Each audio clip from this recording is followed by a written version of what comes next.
예, 인사드리겠습니다. 안녕하세요. 예, 저 이재진 노무사라고 합니다. 여러분들과 함께 10회 동안 그 사회보험법 같이 공부할 강사고요. 음, 원래 첫 시간에 그 해 그 기출문제의 어떤 그 분포 뭐 이런 정도는 얘기를 하는데 뭐 전반적으로 그래갖고 내년에는 어떻게 될 것이다 뭐 이런 얘기를 이렇게 쭉 하지는 않는데 이번에는 할 수밖에 없죠. 여러분들이 이제 이미 진입을 결심하실 때 이런저런 정보들을 찾아보셨겠지만은 올해가 이제 마지막 그 1차 시험 과목당 25문제 마지막 시대였고 내년부터는 이제 40문제가 되죠. 그런데 작년부터 이제 약간 좀 걱정은 있었어요. 이게 작년에 갑자기 그 2차 그 합격생이 늘어나면서 혹시 1차 변별력을 위해 가지고 어렵게 내는 건 아니냐. 뭐 문제수가 늘어나는 건 아니냐. 그런데 결국 문제수는 늘어났고 그렇다면 문제수 늘어날 때까지는 그럼 변별력을 그냥 기존의 그 문제 난이도를 유지할 것이냐. 이런 그 약간 궁금증이 있었는데 걱정했던 사태가 터졌죠. 이제 여러분들 입장에서는 그 기출 문제만 공부해서는 안 되는 그런 상황들이 이제 발생을 했고 어, 이 문제 분포를 보면은 이게 원래 그렇습니다. 그러니까 우리가 이제 헌법의 34조의 그 생존권적 기본권을 그 규정해 놓은 그 조항에 따라서 사회보장기본법, 사회보장기본법을 만들었고요. 이 사회보장기본법을 기초로 해가지고 그 사회보험, 공공부조, 사회서비스 이렇게 이제 사회보험제도, 사회보장제도를 지금 이렇게 이제 우리가 보고 있는데 그 중에서 이제 우리가 공부하는 게 이거란 말이에요. 근데 이제 실제로 시험에 나오는 거는 이렇게 나옵니다. 사회보장기본법이 그동안 이제 그 수년간의 그 평균을 한번 보면은 보통 한 4문제 정도 나오고 뭐 3문제 나올 때도 있고 4문제 나올 때도 있고 그랬지만은 사회보험에서 그 고용보험, 산재보험, 고용산재징수 이건 고용산재징수법입니다. 그리고 건강보험 그리고 국민연금 이렇게 있으면은 고용보험 6문제, 산재 6문제, 징수법 4문제, 건강 2문제, 연금 2문제 이렇게 나온다고 생각을 했단 말이에요. 그리고 이제 나머지 한 문제가 더 있어야지 이제 25문제가 되니까 보통 여기서 한 문제가 더 플러스가 되더라. 이제 제가 항상 이제 이렇게 말씀을 드렸는데 이번에 이제 어떻게 나왔냐면은 여기서 이제 3문제가 나오고 여기서 3문제가 나오고 여기서 6문제, 6문제. 그런데 이제 죄송합니다. 여기서 고용에서 7문제, 산재에서 6문제, 그리고 징수에서 3문제. 그런데 이제 토탈로 봐서는 이제 이쪽에서는 큰 차이가 안 나요. 그런데 이제 어디서 지금 문제가 발생했냐면은 여기 한 문제 줄고 그리고 이제 징수 한 문제 줄면서 이걸 전부 다 건강에다가 집어넣어 가지고 건강이 이제 4문제가 돼 버린 거죠. 그렇죠? 이것 때문에 이제 건강연금 둘 다 버린 분들은 뭐 뒤통수 맞았다. 이제 이런 얘기를 했고 뭐 강사들이 버리라고 해서 버렸는데 이게 무슨 일이냐 이제 그랬고 솔직히 말씀드리면 저도 자유롭지는 않습니다. 뭐 2개 다 버리던가 만약에 둘 중에 하나를 공부하라면 운 좋게도 이제 건강에서 4문제가 나왔는데 제가 건강을 공부하라고는 했거든요. 둘 중에 하나를 공부하려면 공부하려면 건강을 공부해라. 그랬던 이유는 뭐냐면은 건강에서 나올 거라고 예상한 게 아니라 건강이 연금보다는 공부하기가 쉬워요. 예, 그래서 이제 제가 건강을 공부하라고 했던 거예요. 어차피 똑같이 두 문제 대비하는데 건강을 공부하셔라. 이제 이랬던 건데 다행히 이제 제가 이제 버려도 좋고 걱정되시면 건강을 공부하셔라. 그래갖고 걱정되시면 건강을 공부하셔라. 이제 이걸 취해가지고 공부하신 분들은 좀 재미를 보셨나 봐요. 이제 나중에 이제 시험 보신 다음에 뭐 80점 넘었습니다. 뭐 이렇게 메일 보내신 분도 있는데 솔직히 말씀드리면 제가 냉정하게 제가 가르쳐 드린 거, 건강에서 가르쳐 드린 거, 그리고 또 심지어 이제 국민연금에서 제가 몇 개 이제 이런 거 공부하시라고 한 게 있거든요.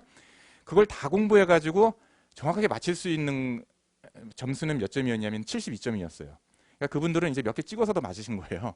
예, 제 덕분 물론 이제 제 덕분에 72점은 이제 저의 이제 지분이 있지만은 나머지는 이제 그분이 찍어서 맞추신 건데 뭐 제 덕분에 80점 넘었다. 뭐 말씀하신 대로 다 공부하니까 80점이 넘더라. 그랬는데 예. 그런 게 있고요.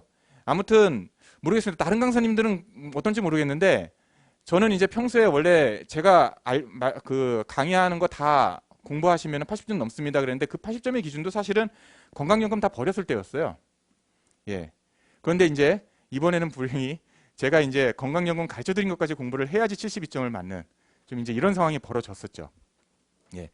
그래서 이제 이 사회보험법에 대해서 도대체 전략을 어떻게 짜야 되지? 라는 생각을 하실 수밖에 없어요. 사실 이제 나머지도 좀 어렵게 느껴졌던 부분이 있어요. 그런데 나머지 고용산재 징수 부분은 문제를 가만히 보면은 항상 원래 그 수험생 틀리게 하려고 책에 잘 안 나오는 조항에서 내거든요. 시행령이나 시행규칙, 이 에센스 사회보험법을 기준으로 해갖고 안 나온, 게재가 안 된 그런 시행령이나 시행규칙 조항이 있단 말이에요. 거기서 이제 꼭 한두 개씩 내요. 그런데 이번에는 좀 체감적으로 봤을 때는 그 숫자도 좀 더 많게 느껴졌어요. 예전에는 한두 개였다면 이번에 한 3개 정도 막 이게 지문에서 보면은 그런 정도의 느낌이 있었고요. 그런데 이제 에센스 사회보험법에서 안 나왔다면 아마 다른 강사님의 책에서도 안 달았을 가능성이 상당히 커요. 왜냐하면은 그 고용보험법만 기준으로 봤을 때 시행령이 146개고 시행규칙이 161조로 이루어져 있어요. 그리고 이제 산재보험은 좀 적기는 하지만 시행령이 127조고 시행규칙이 80조예요. 그걸 다 게재할 수가 없잖아요. 근데 그 중에서 이제 어떤 한 조항에 어떤 항이나 호를 뚝 따갖고 너 한번 당해봐라라고 내면은 이건 대책이 없는 거예요. 다 공부할 생각이 아니라면은. 그걸 다 공부할 거라면 2차 과목이면 다 공부하죠. 예. 근데 솔직히 말씀드리면 2차 과목도 금기법 시행령, 뭐 시행규칙 여러분들 다 공부하십니까? 안 하잖아요. 예. 그런데 더더군다나 1차 과목을. 그래서 이제 사실 그 전략을 생각해 보면은 다 공부한다. 모두 공부한다. 모두 시행령, 시행규칙까지 다 공부한다. 불안해서 안 되겠다.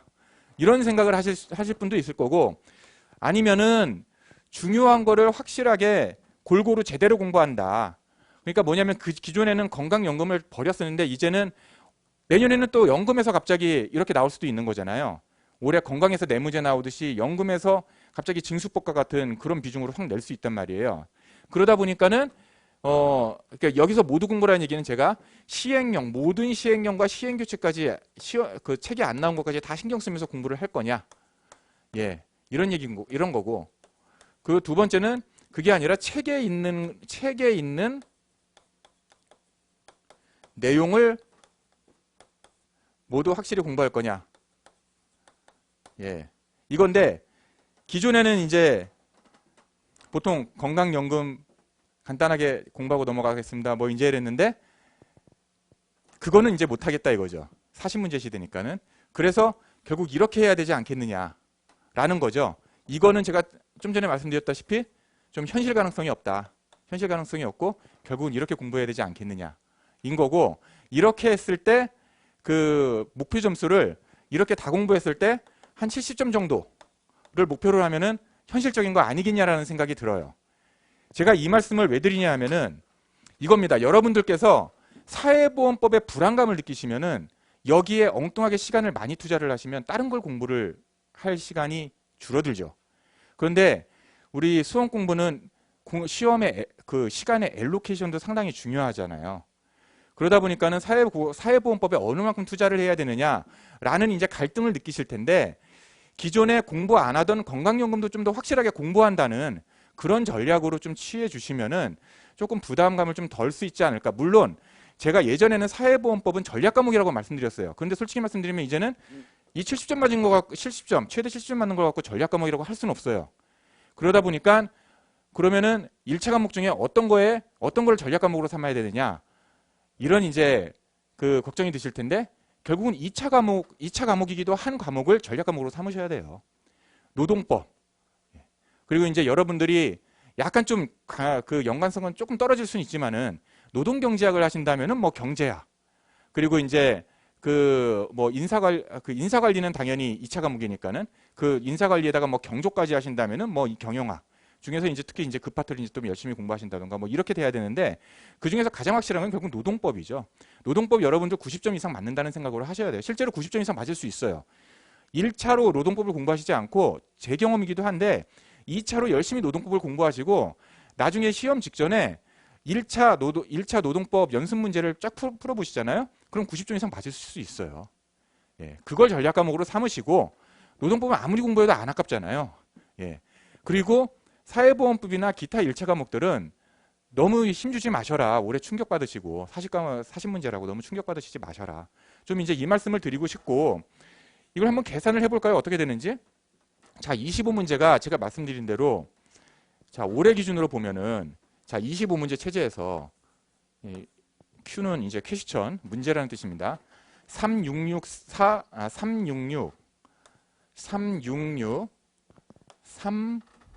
제가 이걸 외우지 못하니까 376이구나. 376 342 맞나? 그렇게 하면 25문제 10 맞죠? 예, 맞습니다. 이게 고용 산재 아닙니다. 사회보장기본법, 고용산재, 그리고 징수법, 건강보험, 국민연금이었단 말이에요.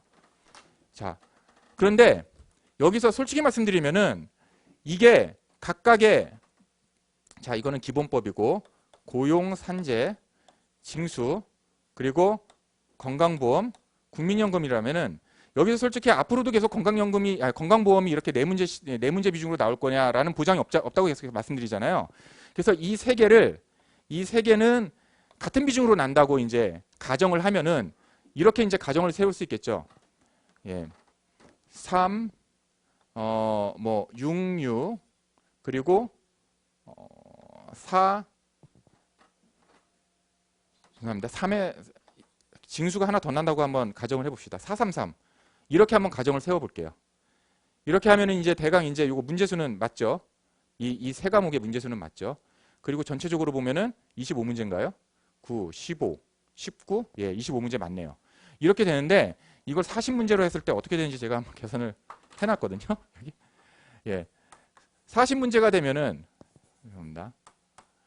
40문제가 되면은 이제 이렇게 될 거란 말이에요. 5, 10, 10. 그냥 이제 이게 비율이 이제 소수점으로 떨어지니까 25문제가 40문제로 되면은 그래서 이제 이게 좀 같은 문항수가 이제 이렇게 같게 나올 수도 있어요. 5, 5, 5. 이렇게 봅시다. 5. 이렇게 나온다고 봅시다. 그러면은 각 과목에서 몇 개 정도씩 이렇게 틀리면은 70점 이상이 맞을 수 있느냐? 이제 요걸 이제 제가 한번 계산을 해 봤는데 여기서 사회보장 기본법에서 한 문제 정도 틀릴 수 있다. 그리고 고용산재에서 두 문제 정도씩 틀릴 수 있다. 그리고 징수법에서 한 문제.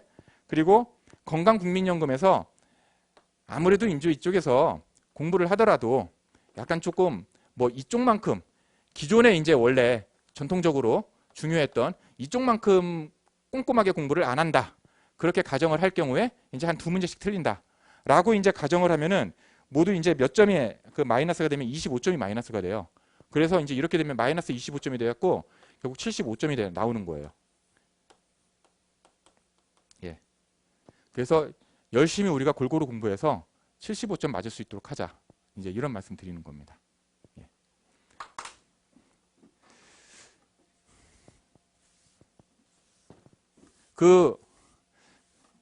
뭐 이제 진입하시면서 여러 가지 정보를 보시고서 이제 느끼셨겠지만은 이제 노무사 공부는 어느새 정말 그 고시 공부 하듯이 진짜 열심히 하셔야 되는. 물론 이제 저도 2017년에 제가 시작을 해갖고 2019년에 이제 됐는데 그때 이제 직장을 병행했습니다. 그때 이제 제가 처음에 진입했을 때는 이 공부가 뭐 고시 공부 같겠어라는 생각을 했었어요. 근데 진입하고 보니까는 그때 이미 그런 얘기가 있었어요. 그 2010년 초반에 비해서 수험생이 2배로 늘었다. 뭐 역대 최대다. 예, 제가 1차 시험을 본 다음에 뉴스를 보니까 그렇게 돼 있더라고요. 그 법률 저널인가 왜 뉴스 나오잖아요. 최대였어. 이제 이러면서 저는. 그런데 이제 지금 그때보다 거의 2배, 그때에 비해서 거의 2배 가까이 된 것 같아요. 2017년에 비해서도. 그러니까는 경쟁률도 상당히 높아졌고 그만큼 이제 변별력을 높이기 위해서 25문제에서 40문제로 이제 늘어나다 보니까 제가 정확히는 모르겠는데 아마 여러분들이 잘 아시는 다른 고시 수준의 이제 시험들이 아마 1차 과목들이 아마 40문제 정도 될 거예요. 제가 아주 오래전 학번이긴 하지만은 제가 경영학과를 나오다 보니까는 저희 친구들 이제 저도 이제 잠깐 한 2개월 정도 공부를 해본 적은 있지만은 그 회계사 공부를 많이 했거든요. 그래 보면 그때 제 기억에는 회계사 시험이 1차 과목이 아마 40문제였던 걸로 기억이 나요. 예. 그래서 이제 저희 교수님께서 회계원리 교수님께서 그 회계사 1차 과목 공부 시험처럼 내겠다고 하셔갖고 이제 오지선다로 40문제를 내셨는데 제가 그거를 하나도 공부를 안 하고 가갖고 다 찍었는데 앞부분에 그 거의 한 문제만 더 맞추면 60점이 되도록 다 맞췄어요. 그러니까 60점만 나오면은 B를 주시겠다 그랬거든요. 아니면 무조건 F 이랬는데 그런데 이제 마지막 한 10문제 남겨놓고 계속 틀리는 거예요. 다 찍었으니까 이제 계속 틀려도 이제 할 말은 없죠. 근데 마지막 한 문제 남겨놓고 이제 한번 기도를 1분 정도 빡세게 한 다음에 딱 봤더니 맞아가지고 이제 B로 그 회계 원리를 이제 통과를 했던 기억이 납니다. 그래서 지금도 이제 회계학에 대해서 이제 물어보면 난 공부를 하나도 안 했다. 근데 어떻게 졸업했느냐? 다 찍고 통과했다. 이제 이렇게 얘기를 하는데, 예. 어쨌든, 예. 그 다음에 이제 나중에 이제 한번 2개월 정도 이제 회계사 공부 해볼까 이제 한번 해봤었죠. 예. 얘기가 옆으로 새나갔는데, 이제 노무사 공부가 그렇게 됐다. 그래서 여러분들은 1차 시험 때부터 좀 강하게 좀 각오를 가지시고, 예. 공부가 어려우실 수 있습니다. 어려울 수밖에 없죠. 어려우니까 여러분들께서 이 공부를 하시려는 이유도 사실은 어렵게 통과를 했을 때 가치가 있기 때문에 공부를 하시는 거잖아요. 예. 그거에 대해서는 좀 그 각오를 다지시고 좀 공부를 해주셨으면 좋겠습니다. 그러면 이제 이 책을 공부를 어떻게 할 것이냐. 뭐 이제 제가 여러분들께 그 프린팅을 나눠드리긴 했는데 하나는 그 강의 계획서예요. 그리고 또 하나는 뭐 사대보험 적용 및 적용 제외 대상 요약 해가지고 이제 제가 표로 만드는 게 있는데 이건 이제 차차 보시게 될 거고 강의 계획서를 보시면 결국은 이해와 암기와 문제풀이를 저는 병행을 하겠다. 그래서 제가 에센스 사회보험법을 채택을 한 이유도 지금 몇 년 동안 강의를 하는 이유도 그건데요. 사실 제가 알기로는 다른 강사님들 책은 아마 문제가 없는 책도 있고 문제가 있더라도 이제 제가 알기로는 기본 이론 때 이제 문제를 이렇게 같이 풀으시는 그런 강사님은 없으신 걸로 아는데 제가 이제 왜 문제풀이를 병행하자고 말씀드리냐면은 여러분들 보신 분들 있으실지 모르겠어요. 유튜버 중에서도 그런 분이 있더라고요. 그 변호사 하시는 분이 있는데 그분이 되게 빠른 그 단기간에 공부를 해갖고 변호사 되신 분이 있는데 제가 그분이 이제 얘기하시는 걸 우연히 들어봤어요. 한번 공부법. 그런데 제 생각과 일치를 하더라고요. 먼저 문제부터 봐라 이러는 거예요. 예. 먼저 이론부터 보면은 이게 뭐가 중요한지 안 중요한지 눈에 띄지도 않고 그리고 공자왈 맹자왈 같아가지고 잘 와닿지도 않고 그렇죠? 그렇다는 거예요. 그런데 문제부터 보면은 내용을 모르더라도 아 이렇게 나오는구나 이런 게 중요하구나 이런 걸 이제 뭐 어디서 왜 이런 게 나오는지 궁금하기도 하고 그렇게 이제 한번 본인의 머리에 퀘스천 마크를 던지는 거죠. 그 다음에 이제 내용을 보면은 아 이런 내용이구나 하고 좀 더 이제 수월하게 이제 받아들일 수도 있고 결국 이제 우리가 중요한 거 안 중요한 걸 인지를 해야 되잖아요. 인지를 잘 할 수 있다.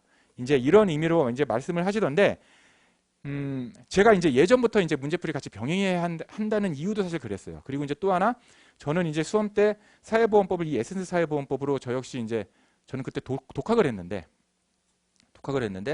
처음에 이거 내용을 보니까는 그냥 막막한 거예요. 예. 재미도 없고. 그래서 이제 핵심 요점부터 봤습니다. 핵심 요점부터 보고 핵심 요점에서 궁금한 사항 앞으로 넘겨가지고 어디서 나왔는지 보고 이랬는데 제가 왜 이 공부 방법을 장황하게 말씀드리냐면은 강의를 이렇게 할 거예요. 사실 작년까지 문제풀이 강의를 제가 그렇게 했어요. 근데 이제 기본 이론은 그냥 처음부터 보고 문제풀이 강의를 그렇게 했는데 제가 봤을 때 문제풀이 강의가 훨씬 좀 효율성이 있는 것 같아요. 대신 문제풀이 강의는 기본 강의에 비해서 강의 수가 반이었기 때문에 그 당시에 문제 정말 이 핵심 요점과 문제에 나온 내용만 하고 바로 넘어갔어요. 그런데 이제는 어떻게 할 거냐면은 그 핵심 요점을 보면서 핵심 요점에 나온 내용을 앞으로 가가지고 쭉 설명을 한 다음에 전반적으로 핵심 요점을 다 풀어보고요. 예, 그리고 핵심 요점에 나온 내용에 대해서 전반적으로 다 설명을 한 다음에 나머지 내용을 그 다음에 이제 다시 앞으로 가고 쭉 설명을 드릴 거예요. 예. 그래서 지금 이제 사회보장 기본법도 일단 7번 핵심 요점, 7페이지 핵심 요점부터 볼 텐데 그 전에 예, 사회보장 기본법 하면은 이제 이 부분에 대해서 말씀을 안 드릴 수가 없죠. 결국은 이제 우리나라 이제 사회보장 체계가 지금 이렇게 이루어져 있는데 그 잠깐 이제 아무리 이제 핵심 요점을 보고서 이제 그 책의 앞부분부터 보겠다. 그 관련된 파트를 보겠다라고 하더라도 기본적인 이제 프레임은 말씀을 드려야 되겠죠. 예, 항상 이제 기본적인 프레임 먼저 말씀을 드릴 겁니다. 그래서 이제 2단원에서는 그 헌법에 지금 여기 이제 책에 그 3페이지에 나와 있죠. 헌법 제 34조 나와 있잖아요. 이 헌법 제 34조가 어떤 의미냐 하면은 결국은 생존권적 기본권을 그 보장하는 내용이에요.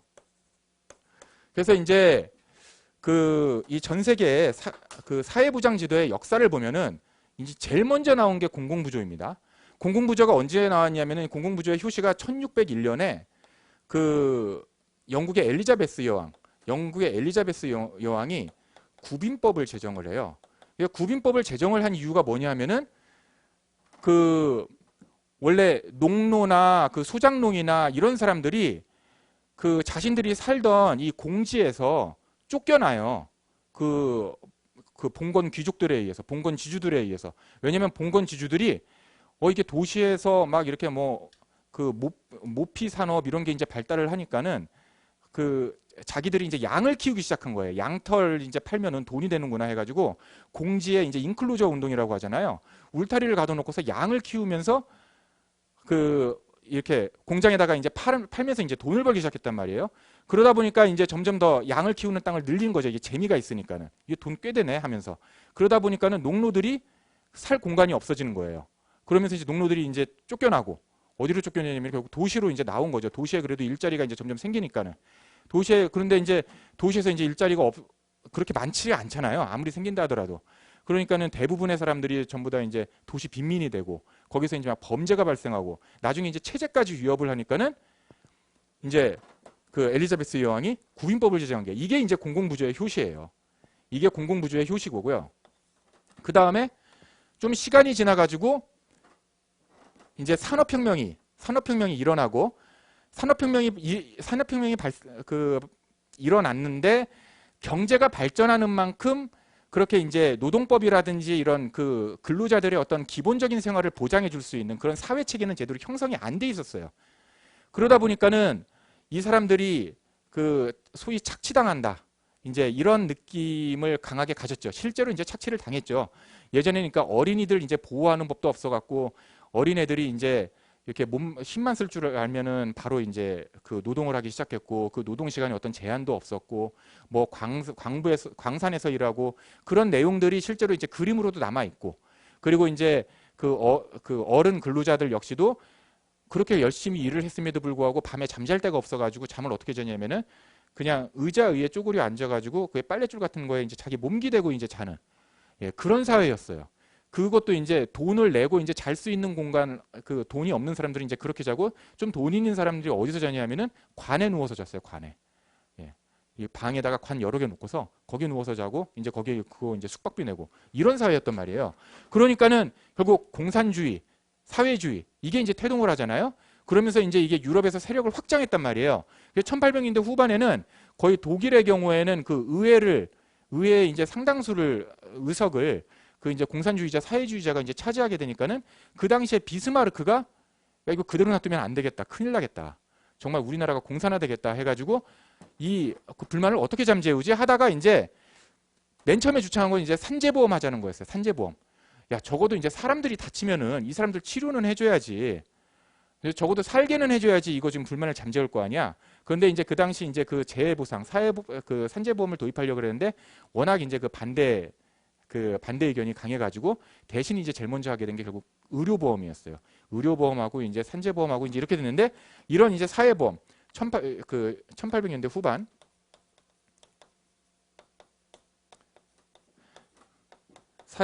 사회보험이 이제 비스마르크에 의해서 하게 됐다라는 거죠. 그래서 이게 이제 2번. 이게 이제 두 번째로 생겨난 제도고요.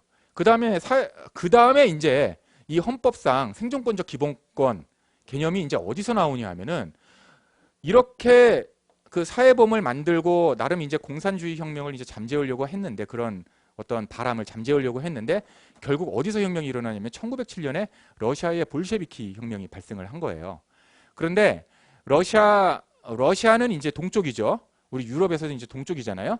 그런데 이 서구 유럽에서 러시아나 이 동구권과 가장 가까운 쪽이 결국 독일이에요. 당시 이제 독일은 이제 바이마르 공화국이었는데 바이마르 공화국에서 이제 그걸 보고 이 러시아 볼셰비키 혁명부터 해갖고 이제 동구권 쪽으로 이제 이 공산주의 혁명이 이제 이렇게 불길처럼 번져나니까는 야 이거 잘못하면은 정말 우리나라 공산주의 되겠다 해가지고 헌법을 이제 어떤 개념을 도입하냐면은 이게 아마 1908년일 겁니다. 바이마르 헌법이라고 해요. 바이마르 공화국의 헌법이라고 해갖고 바이마르 헌법이에요. 바이마르 헌법이라고 그래가지고 여기에 생존권적 기본권 개념을 넣은 거예요. 그 전에는 뭐였냐면은 이 헌법의 그 기본권이 자유권적 기본권의 개념밖에 없어요. 자유권적 기본권은 간단히 말해서 이거예요. 국가가 너 건드리지 않을게. 너 이거 그냥 네 자유야. 건드리지 않을게. 이게 자유권적 기본권이에요. 그래서 이제 예전에 뭐 천부 인권설 뭐 이런 얘기가 나올 때는 그냥 자유권적 기본권의 개념만 있었던 거예요.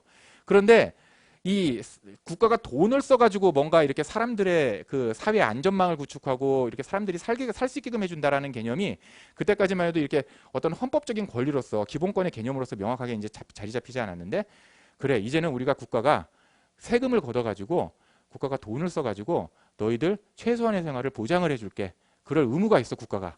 이걸 이제 바이마르 헌법에서 이제 규정을 한 거예요. 그래서 이제 생존권적 기본권 개념이 나온 거고요. 마지막에 이제 그 사회 서비스는 언제 나왔냐면은 이러다가 이제 1929년도인가 이제 대공황이 일어나잖아요. 그러면서 그 원래 그 전까지만 해도 경제 체제도 전부 자유방임주의였단 말이에요. 자본주의는 국가가 개입하지 않는다. 그냥 시장이 알아서 한다.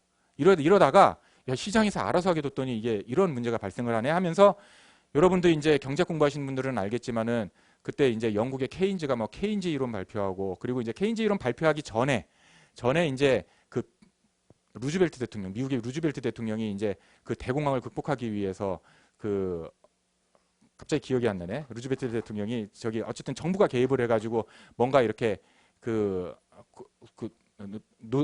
노동력을 이제 정부가 막 이렇게 SOC 사업을 하면서 그 노동자들 저거 고용을 해가지고 그 임금 주고 그러면서 이제 사회적으로 이제 수요를 일으키잖아요. 예. 그런 이제 어떤 정부의 개입이 점점 더 이제 강해지다가 1940년대 돼서는 이제 그 영국과 유럽을 중심으로 해가지고 실제로 사회보장 제도가 이제 탄탄하게 이제 구축이 되기 시작해요. 그러면서 이제 대표적으로 이제 사회적인 약자인 노인들이나 어린이들이나 장애인들 이제 이런 분들이 뭔가 이제 좀 수명이 길어지는 거지. 수명이 길어지고 이제 그와 더불어서 이제 북유럽에서 이제 여성의 사회 진출도 강화되다 보니까는 뭔가 이제 이분들을 위한 이제 돌봄 서비스가 필요하게 된 거예요. 그러니까 그 전까지만 해도 그냥 여자들은 집안에서 일하고 가족들 돌보고 이제 그게 일이다 보니까 그리고 또 하나는 사회보장 제도가 이제 제대로 발달하기 전에는 그런 사회적 약자들은 수명이 짧아가지고 이제 금방 돌아가시니까는 그런 돌봄 서비스의 수요가 많지 않았는데 이제 사회적으로 이제 사회적 안전망이 구축이 되고 이제 여성들이 나가서 직장에서 일을 하고 하다 보니까 돌봄 서비스가 필요해졌다. 그래서 이제 1940년대에 북유럽을 중심으로 해갖고 이제 돌봄 서비스가 생겨난 게 그게 이제 바로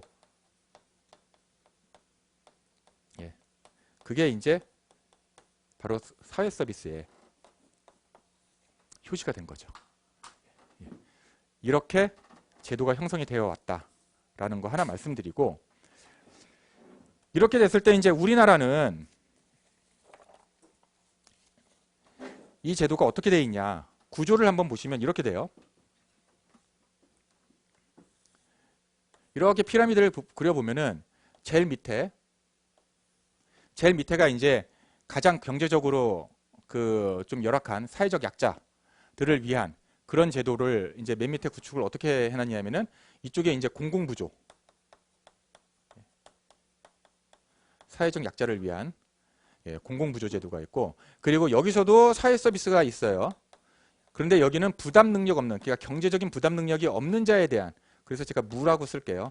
경제적 부담 능력이 없는 자에 대한 사회 서비스와 공공부조가 사회적 약자들을 위해서 이제 이렇게 구축이 되어 있어요. 그리고 그 다음에 가장 넓게 이제 중간에 분포되어 있는 게 이제 사회보험이죠. 사회보험. 그 중에서도 이제 일하는 사람들을 위한 고용보험, 산재보험이 있고 그 일하지 않는 사람까지 포괄하는 건강보험, 국민연금이 있고 사실상 이제 전국민 건강보험은 전국민이고 말 그대로 전국민 대상 보험이고 국민연금은 이제 기본적으로 이제 소득 있는 자에 대한 그런 그 보험이긴 하지만은 전 국민을 대상으로 한다라는 거고요. 그리고 이제 가장 위에 그 경제적 부담 능력이 있는 자에 대한 사회 서비스. 예. 경제적 부담 능력이 있는 자에 대한, 그래서 여기는 U라고 쓸게요. 그런 사회 서비스가 있어요. 이걸 굳이 왜 그려놨냐? 저기도 사회보험 공공구조 사회 서비스라고 써놓고. 자, 먼저 자, 책임 주체와 그리고 이제 비용 부담, 책임 주체 그리고 비용 부담 측면에서 하나씩 설명을 해볼게요. 이게 이제 사실은 중요한 내용인데, 책임 주체 측면에서는 사회 서비스 공공구조는 국가와 지자체가 모두 책임 주체예요. 여기도 국가, 지자체. 그런데 사회보험만 국가가 책임 주체예요.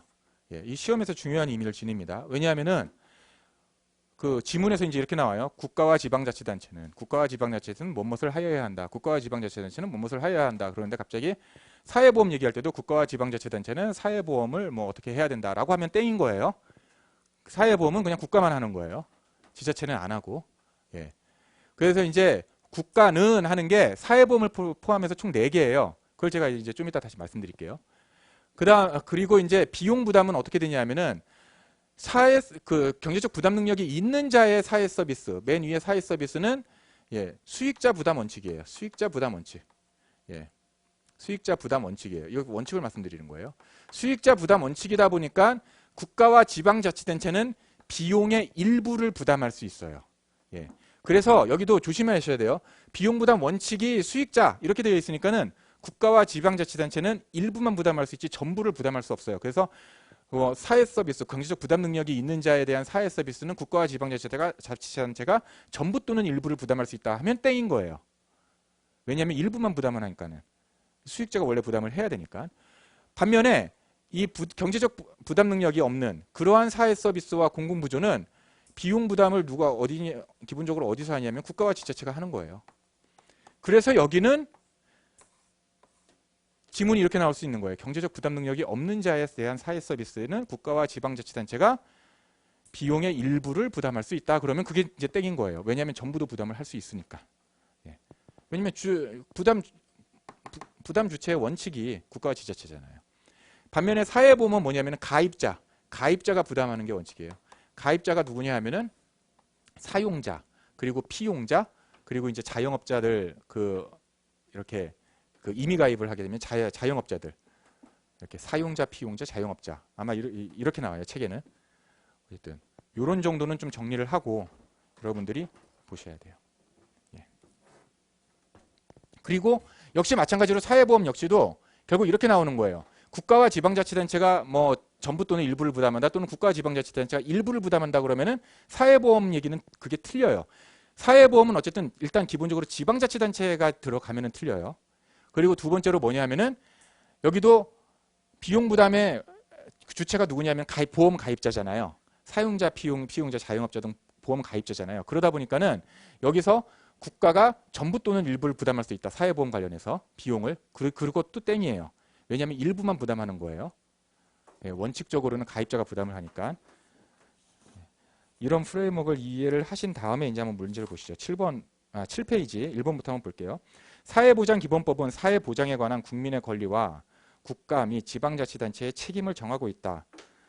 일단 뭐 밑에 답안은 보시지 마시고 여러분들이 이거 보시면서 혼자 속으로 이게 맞는 얘기일까 틀린 얘기일까, 왜냐하면 지금 OX 얘기니까는 한번 이제 생각을 해보시고, 맞는지 틀린지는 어디를 보시면 되냐면은 제가 이게 어디에 있는지 몇 페이지에 있는지 다 말씀을 드릴게요.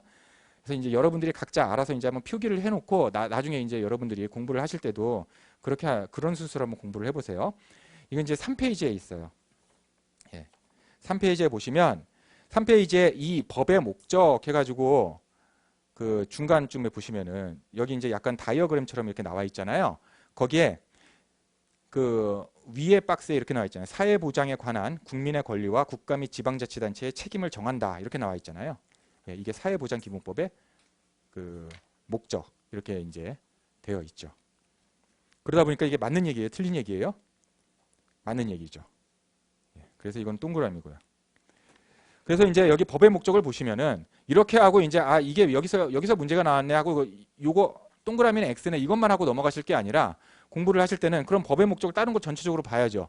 이것만 나온다는 보장 없잖아요. 그 밑에 보시면은 또 하나는 사회보장 정책의 수립, 추진과 관련 제도에 관한 기본적인 사항을 규정함. 이것도 이제 법의 목적이죠. 그래서 전체적으로는 뭐예요? 국민의 복지 증진에 이바지한다. 이렇게 되는 거예요. 자, 그 다음에 다시 7페이지로 넘어오셔서 보시면은 사회보장은 사회참여, 자아실현에 필요한 제도와 여건을 조성하여 사회통합과 행복한 복지사회를 실현하는 것을 기본 이념으로 한다. 라고 하는데 이게 맞을까요? 틀릴까요? 자, 여러분들 이게 틀려도 전혀 부끄럽지는 않은 거예요. 그냥 이제 제가 지금 퀘스천 마크를 여러분들 스스로 여러분들의 이제 그 머릿속에 이렇게 그 떠올리게 하기 위해서 그렇게 지금 제가 문제부터 읽는 겁니다. 이건 지금 4페이지에 나와요. 4페이지에. 4페이지에 보시면 사회보장의 기본 이념 1번 이렇게 나오잖아요. 1번 이렇게 나오잖아요. 이거 한번 읽어볼게요. 사회보장은 모든 국민이 다양한 사회적 위험으로부터 벗어나, 여기서 중요한 키워드는 사회적 위험이에요. 다양한 사회적 위험으로부터 벗어나 행복하고 인간다운 생활을 향유할 수 있도록 자립을 지원하며, 그 다음에 이제 여기 문제에 나왔던 이제 얘기가 나오죠. 사회참여, 자아실현에 필요한 제도와 여건을 조성하여 그 사회통합과 행복한 복지사회를 실현하는 것을 기본 이념으로 한다. 이제 이렇게 되어 있어요. 그러다 보니까 2번 문제도 맞는 문제인데, 여기서 지금 다양한 사회적 위험이라는 얘기를 제가 잠깐 설명드리면 이거예요. 사회적 위험이라는 거는 사회적으로 위험이라는 걸 인식을 해야 돼요. 그래서 제가 그 여기서 지금 이 히스토리를 설명드릴 때 이 구인법이 제정되기 전까지는 도시 빈민, 농촌 빈민들을 사회적 위험으로 인식을 안 했어요. 그 빈곤을 어떻게 인식을 했냐면은 그냥 개인이나 그 주변의 친인척이나 마을 사람들이 해결을 해야 되는 문제로 인식을 했어요. 국가적 위험, 사회적 위험으로 인식을 안 했어요. 그러다 보니까는 거기에 대한 사회보장 제도가 없었던 거죠. 1800년대 후반에 사회보험이 생기기 전에, 특히 이제 산재보험이 생기기 전에는 일하다가 다치는 걸 사회적 위험으로 인식을 안 했어요. 개인이 일하다가 다쳤는데 뭘? 지가 알아서 치료를 해야지. 이렇게 됐었어요. 그런데 그게 사회적으로 불만이 생기잖아요. 월급은 이렇게 쫓겨져 놓고서 내가 일하다가 다쳤는데 지금 뭐 하는 짓이냐 하면서 뭐 막 공산주의가 일어나려고 하다 보니까는 사회적 위험으로 인식을 한 거예요. 그러니까 사회적 위험은 그냥 생긴 게 아니다. 다 이런 역사적인 배경에 의해서 사회적 위험으로 인식을 한 거다. 대표적으로 그러면은 1601년 구빈법 생기기 전에는 이 문제 어떻게 해결을 했냐? 가족과 친지들이 실질적으로 만약에 옛날에는 남자들이 농촌에서 일하다가 또는 사냥하다가 죽었어요. 또는 어업하다가 죽었어. 그러면은 아내분들이, 여성분들이 이거를 생계를 유지할 방법이 없었어요. 그러니까는 주변의 친인척들이 돈을 좀 모아가지고, 식량을 좀 모아가지고 주고, 그리고 이제 아이들이 이제 뭐 같이 키워주고.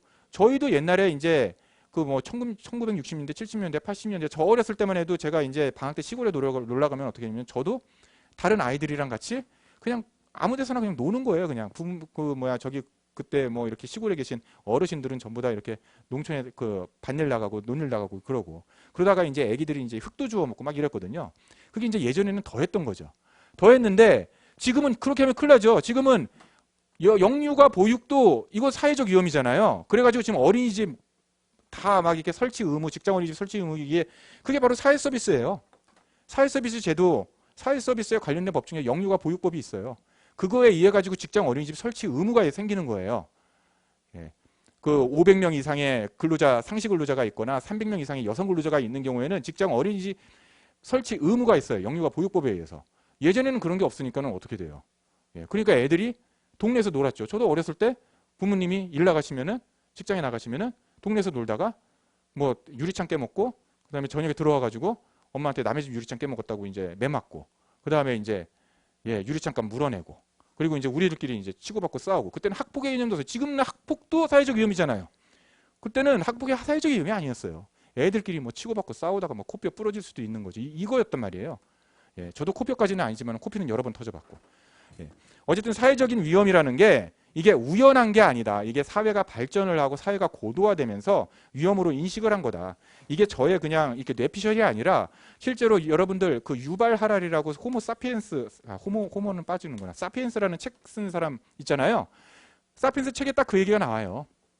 예, 사회적 위험, 사회적 위험이라는 단어는 안 나오지만은 예전에는 이러한 그 가정의 어떤 뭐 병 걸리거나 이런 문제를 옛날에 이제 뭐 봉건 사회나 이럴 때는 마을에서 해결을 하거나 가족들이 해결을 했다. 그런데 그거를 이제 사회가 그 사회에서 해결해야 될 문제로 인식을 했다. 이제 이런 내용들이 나와요. 예, 사회가 발전을 하면서 특히 이제 자본주의가 발달을 하면서 어쨌든 이 사회보장 제도도 결국은 자본주의의 산물이다. 라고 이제 이해를 하셔도 될 것 같아요. 그런 의미에서는 자본주의가 발전을 하면서 이런 여러 가지 그 위험들을 이제 사회적 위험으로 사회적으로 인식을 하기 시작했으니까요. 그래서 이제 그 밑에 용어의 정의에 보면은 사회보장이라 해갖고 이제 나오는 거잖아요. 출산, 양육, 실업, 노령, 장애, 질병, 빈곤 및 사망 이거를 사회적 위험이라고 얘기하잖아요. 밑줄도 쳐져 있잖아요. 예. 다시 이제 7페이지로 넘어갔고 문제 풀면서 이 문제도 이제 사회보장이라 해갖고 이 사회적 위험이 뭔지 이제 다시 한번 나옵니다. 한번 문제로는 어떻게 나오는지 한번 볼게요. 하나씩 풀어가면서. 그 이제 7페이지에 3번이죠. 7페이지 3번 보면 사회보장법은 산업평화의 유지 기능을 한다. 예.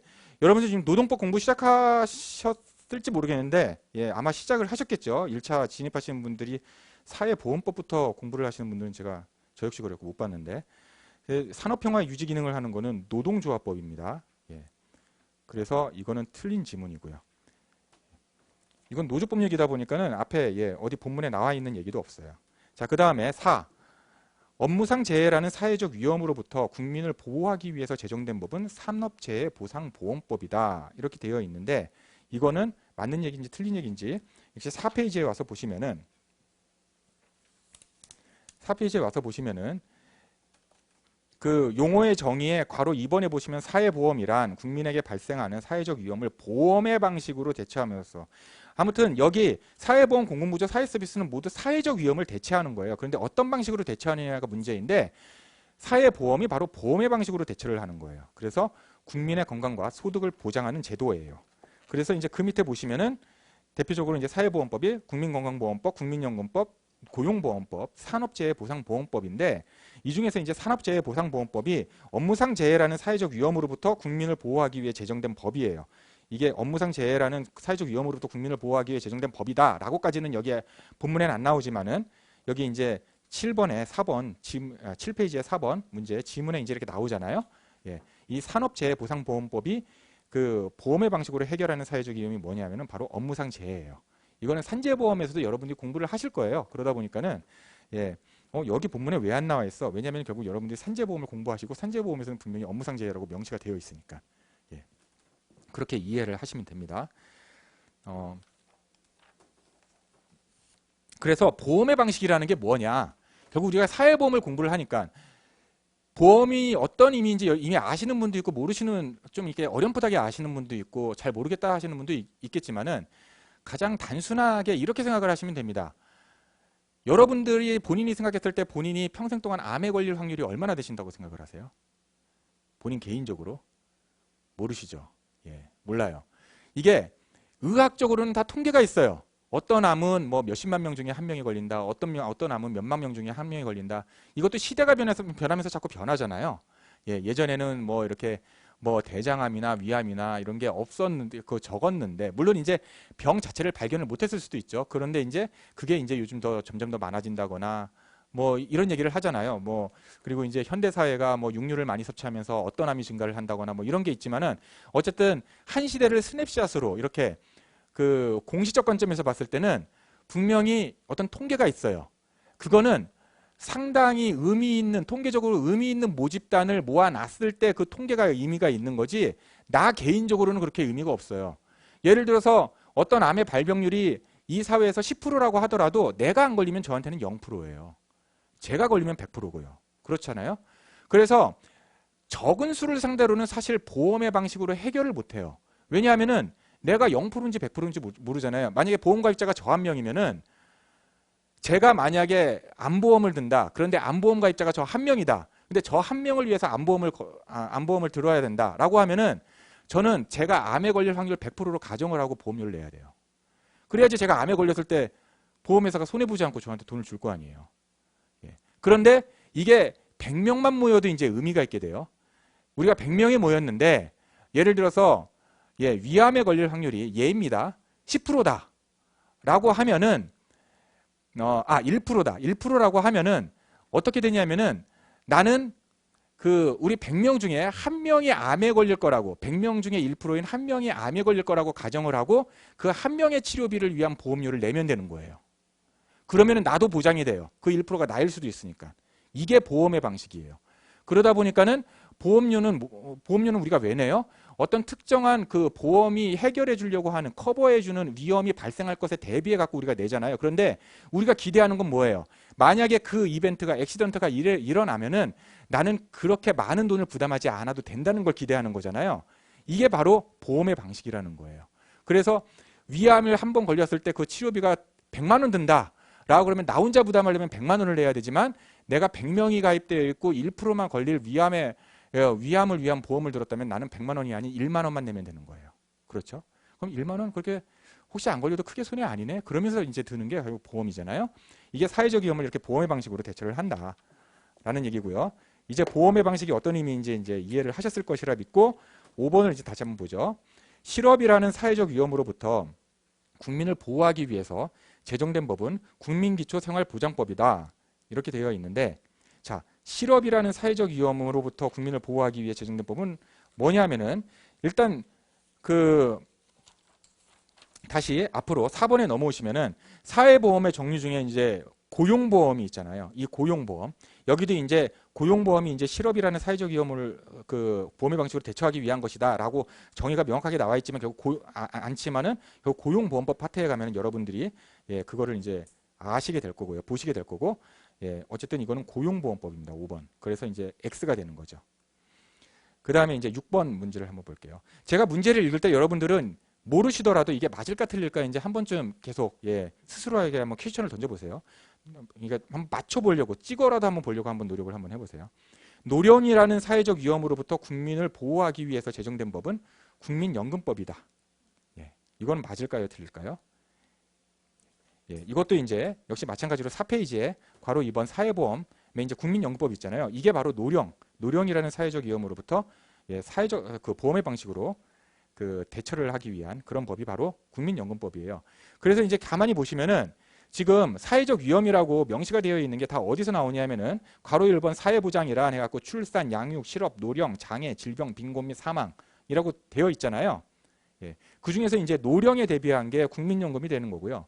실업에 대비한 게 고용보험이 되는 거고요. 여기는 이제 안 나와 있지만은 업무상 재해. 그러니까 장애나 질병, 사망 중에 업무상으로 발생한 장애, 질병, 사망에 대비하기 위한 게 산업재해보상보험법이 되는 거예요. 그렇게 됩니다. 그리고 이제 업무상이 아닌 장애, 질병, 사망에 대비하기 위한 건 그럼 뭐겠어요? 그거는 건강보험이 되겠죠. 업무상이 아닌 장애, 질병, 사망 등은.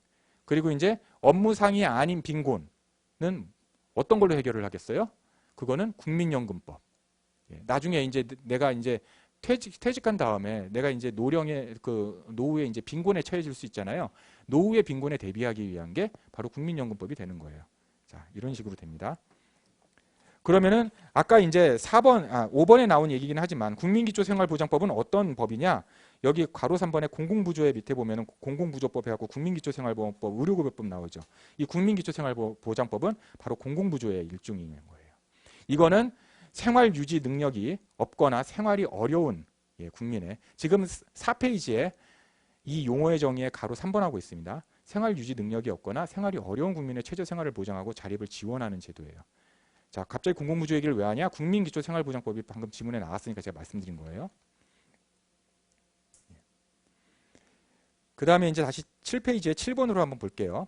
질병이라는 사회적 위험으로부터 국민을 보호하기 위해서 제정된 법은 국민건강보험법이다. 질병이 사회적 위험은 맞아요. 그거는 용어의 정의 괄호 1번 사회보장의 그 사회적 위험의 하나로 나오잖아요. 지금 질병.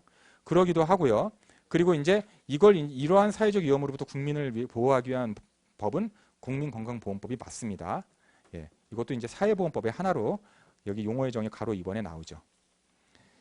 자, 그 다음에 8. 공무상 사망이라는 사회적 위험으로부터 국민을 보호하기 위해서 제정된 법은 공무원 재해보상법이다. 자, 여기서 공무원 재해보상법에 대해서는 우리 책에 어디에도 사실은 명확히 나와 있지는 않아요. 그런데 우리 4페이지의 용어의 정의를 제가 좀 전에 설명드린 내용과 곁들여 가지고 정확하게 이해를 하고 계신다면은 이 정도는 여러분들이 이제 맞추실 수 있어요. 예. 공무상 사망이니까 결국은 공무원과 관련된 내용일 거 아니에요. 그것과 관련한 사회적 위험으로부터 국민을 보호하기 위해 제정된 부분 공무원 재해보상법이 맞습니다. 그래서 이제 좀 그 나중에 이제 그 적용 범위에서 배우시겠지만 여러분 산업재해보상보험법도 그렇고 고용보험법도 그렇고 각종 사회보험법은 적용 범위에서 제외되는 사람들이 있어요. 그 대표적인 사람이 바로 타법 적용자예요. 그거는 제 프린트물에도 나와 있는데 프린트물에 이게 4대 보험 적용 및 적용 제외 대상 요약 해가서 보면은 표를 잠깐 보시면은 그 중에 적용 제외 원칙 대상 해가지고 나와 있는 게 위에 타법 적용 이렇게 써져 있죠. 이게 뭐냐면은 다른 법으로 같은 보장을 받는 사람들, 그 사람들은 이 4대 보험에서 적용이 제외되는 거예요. 대표적으로 공무원들은 왜 산재보험법이 적용이 안 돼요? 공무원들도 사망할 수 있고 이러다가 질병 당할 수 있고 그러잖아요. 아, 거기엔 공무원 재해보상보험법이 있어요. 타법이 있어요. 이렇게 되는 겁니다. 그리고 이제 뭐 국민연금 왜 그거 적용이 안 돼요? 뭐 이제 이렇게 얘기하면은 거기는 이제 뭐 그 우리 교원 같은 경우에는 뭐 사립학교 뭐 교원 뭐 연금법 뭐 이런 게 있잖아요. 공무원은 공무원연금법, 군인은 군인연금법 그런 타법으로 보장이 되기 때문에 이게 법이 적용이 안 돼요. 이제 이런 얘기입니다. 그래서 지금 공무원 재해보상법 얘기가 나와가지고 이제 여러분들이 뭐 이렇게 갑자기 본문에도 안 나온 얘기가 갑자기 나오면 이건 어떻게 풀지? 예, 그래서 이제 이해를 돕기 위해서 제가 말씀드린 겁니다. 그래서 기본적으로 이런 이해를 바탕을 두고 있어야지 이런 문제도 이제 이해로 풀 수가 있는 거예요.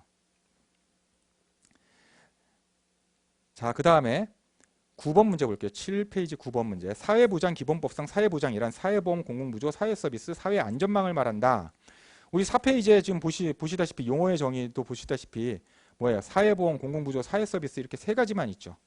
예. 사회안전망이라는 얘기는 없어요. 그러니까는 이거는 틀린 지문이 됩니다. 그 다음에 10번 보실게요. 사회보장기본법에서 사회보장의 대상으로 명시하고 있는 사회적 위험에는 질병, 노령, 도산 등이 포함이 된다. 예, 그럴듯하지만 우리 4페이지에 이 용어의 정의의 괄호 1번 사회보장이란 하면은 거기에 그 사회적 위험에 열거된 내용 중에 도산이 없죠. 도산이 없기 때문에 이건 이제 틀린 지문이 되는 거예요. 그리고 이제 여러분들이 이걸 달달 외우시지 않더라도 나중에 이제 사회보험법을 전부 다 공부하시고 나면은 도산을 이렇게 보장을 한 도산의 위험을 뭔가 이렇게 커버해주는 그런 사회보험 내용은 없었던 것 같은데 이렇게도 이제 풀 수가 있는 거죠. 자, 그 다음에 7페이지의 11번 사회서비스란 국민에게 발생하는 사회적 위험을 보험 방식에 의하여 대처함으로써 국민 건강과 소득을 보장하는 제도를 말한다. 자, 이거는 맞을까요? 틀릴까요? 이거는 틀린 내용이죠. 벌써 보험 방식에 의하여 라고 하면 이제 이거는 사회보험이 돼야 되는데 사회서비스가 됐기 때문에 틀린 내용이죠. 근데 이제 이렇게만 문제를 풀고 넘어가시면 안 되고 사회서비스가 뭔지를 다시 4페이지에 오셔갖고 용어의 정의 괄호 4번 사회서비스 해갖고 한번 보셔야 되겠죠. 여기는 뭐냐면은 국가, 지방단체 및 지방자치단체 및 민간 부문에 도움이 필요한 모든 국민에게 여기서 중요한 건 모든 국민에게입니다. 그러니까 부담 능력이 있는 국민에게 하면 땡이에요. 그리고 이제 부담 능력이 없는 국민에게 라고 해도 땡이에요. 모든 국민에게. 왜 모든 국민에게냐라고 하는 거는 이 그림을 보시면 이해가 되시죠. 부담 능력이 있는 자에 대해서는 수익자 부담 원칙 그 사람이 돈 내게 하고 어쨌든 사회 서비스를 제공을 해주고 그리고 부담 능력이 없는 자에 대해서는 공공부조와 마찬가지로 국가와 지방자치단체가 돈을 내주면서 사회 서비스를 어쨌든 제공을 해주잖아요. 그러니까 모든 국민에게 해당이 되는 거잖아요. 그래서 모든 국민에게다. 그 다음에 민간 부문의 도움은 왜 필요할까요? 이 국가와 지방자치단체만으로는 할 수가 없는 거예요. 밑에 이제 사회 서비스 관련 법령을 한번 보세요. 기초노령연금법, 노인복지법, 모자보건법, 국민건강증진법, 근로자복지비본법 등도 있지만 또 장애인복지법도 있고요. 뭐 쓰지 마세요. 시험에 나오는 거니까 뭐 아동복지법, 영유아보육법, 아까 말씀드렸던 제가 직장어린이집 관련해서 이 한부모, 다문화 가족지원법 이런 게 전부 다 사회 서비스 관련 법령이에요. 얼마나 이 광범위해요. 그러니까 국가와 지방자치가 혼자 다 하지도 못하고요. 대표적으로 영유아보육법 결국 누가 설립을 해요? 그거 설치를 직장에서 회사에서 직장 어린이집 설치 의무가 있는 회사에서 돈 들여서 하는 거예요. 그러니까 민간 부문의 도움이 필요하죠, 당연히.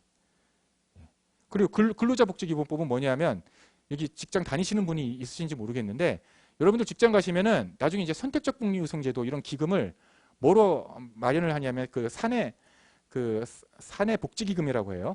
그게 바로 근로자복지기본법에 의해서 그걸 바탕으로 해갖고 이제 그 규율 하에서 이제 만들어지는 법이에요. 예, 사내 근로복지기금이. 그 근로복지기금은 법은 누가 만들어요? 회사에서 만들잖아요. 그러니까 민간 부문에 예, 당연히 참여를 하고 도와줘야 되는 거예요. 사회 서비스는 혼자서 못하는 겁니다. 회사 혼자서. 자, 이 정도로 말씀을 드리고 다시 7페이지로 다시 한번 와보시면 12페이지 공공부조. 공공부조란 국가와 지방자치단체의 책임하에 노동능력이 없는 국민의 인간다운 생활을 보장하는 제도를 말한다. 자, 얼핏 보면 그럴듯하죠. 그런데 맞을까요? 틀릴까요? 자, 4페이지 한번 보실게요. 4페이지에 괄호 3번 공공부조 있어요. 거기 밑줄 긋은 거 보세요. 생활 유지 능력이 없거나 생활이 어려운이에요. 예, 생활 유지 능력이지 노동 능력이 아니에요. 예. 그러다 보니까 틀린 겁니다. 생활 유지 능력과 노동 능력은 다르죠. 예. 자, 그 다음에 13 자, 그 공공부조 말씀 나왔으니까 4페이지에 공공부조 조금만 더 설명드릴게요. 여러분들 이해를 돕기 위해서. 공공부조법 보면 뭐 국민기초생활보장법, 뭐 이런 분들한테 이제 자활급여 주죠. 그리고 이제 의료급여법. 의료급여법이 건강보험이랑 헷갈릴 수는 있는데 그 건강보험보다는 좀 더 이제 말하자면은 이게 생활 능력이 없는 분들에게 그 의료를 사실상 이제 공짜로 말하자면 의료 서비스를 받게 해주는 거예요. 우리가 건강보험 같은 경우는 어쨌든 자기 부담 부분이 있잖아요. 예, 그러면 자기 부담 부분이 그 훨씬 이제 없는 거죠. 의료급여법에 의해서 이제 보장받는 그런 분들은. 병원에서 치료받는 거는 같은데 훨씬 이제 보장의 범위가 넓은 거죠. 거의 공짜로 해주신다 이번에 이런 분들한테는. 예, 그런 겁니다. 그 다음에 다시 7페이지로 와서 13번 생애 주기에 걸쳐 보편적으로 충족되어야 하는 기본 욕구와 특정한 사회 위험에 의하여 발생하는 특수 욕구를 동시에 고려하여 소득과 서비스를 보장하는 맞춤형 사회보장 제도를 무엇이라고 한다? 예, 무엇이라고 할까요? 예, 이런 거는 공부 안 하면 사실 맞추기 힘들죠. 예, 궁금증을 가지고 다시 4페이지로 와보시면은 평생 사회안전망이에요, 이게. 예. 이거를 여러분들 제가 먼저 본문부터 읽으면은 평생 사회안전망이라 이러면 여러분들이 아무리 집중을 하시려고 그래도 그래서 이런 생각이 들어요. 예, 이게 문제에 이렇게 나온다고요. 그러니까 이제 여러분들이 좀 더 집중을 해서 보게 되죠. 그래서 생애 주기에 걸쳐 보편적으로 충족되어야 하는 기본 욕구, 예, 기본 욕구 밑줄 그어져 있죠. 그 다음에 특수 욕구. 이 기본 욕구, 특수 욕구도 말을 바꿔서 이렇게 얘기할 수도 있단 말이에요. 예, 뭐 사회적 욕구와 뭐 소득 욕구, 뭐 이런 식으로 바꿀 수도 있는 거잖아요. 뭐 말이 되든 안 되든. 예, 그래서 그 단어에도 좀 예. 집중을 해주시고 그리고 소득과 서비스를 보장하는 맞춤형 사회보장제도를 말한다. 그래서 이게 이렇게 됩니다. 이런 체계가 결국은 지향하는 게 뭐냐면은 지향하는 게 여기 좀 공간이 없긴 한데 지향하는 게 결국 평생 사회 안전망 구축이에요. 평생 사회 안전망 구축. 예. 근데 이 평생 사회 안전망이라는 걸 이 정부가 정권이 바뀔 때마다 이게 말을 좀 달리해요. 포장을 좀 달리해요. 그냥 이게 들어만 두세요. 그래서 예를 들어서 지난 정부 문재인 정부 때는 포용국가 사회정책 추진 계획 해가지고 이제 그 내용도 가만 보면 결국은 평생 동안 보장을 해주겠다는 거예요. 근데 포용국가니까는 결국 뭐가 늘어났어요? 고용보험 같은 경우에 대표적으로 고용보험으로 보장하는 대상 적용 범위가 늘어났죠. 예전에 예술인 없었잖아요. 여러분들 뉴스로 보셨는지만 한 2년 전에 이제 갑자기 우리 예술인 중에 한 분이 뭐 가수셨나 아무튼 돌아가시고 이러니까는. 이 사람들이 이렇게 생활 어려운데 그냥 이대로 놔둘 거냐 해가지고 아 예술인한테도 고용보험 보장해주자 이제 이렇게 되는 거잖아요.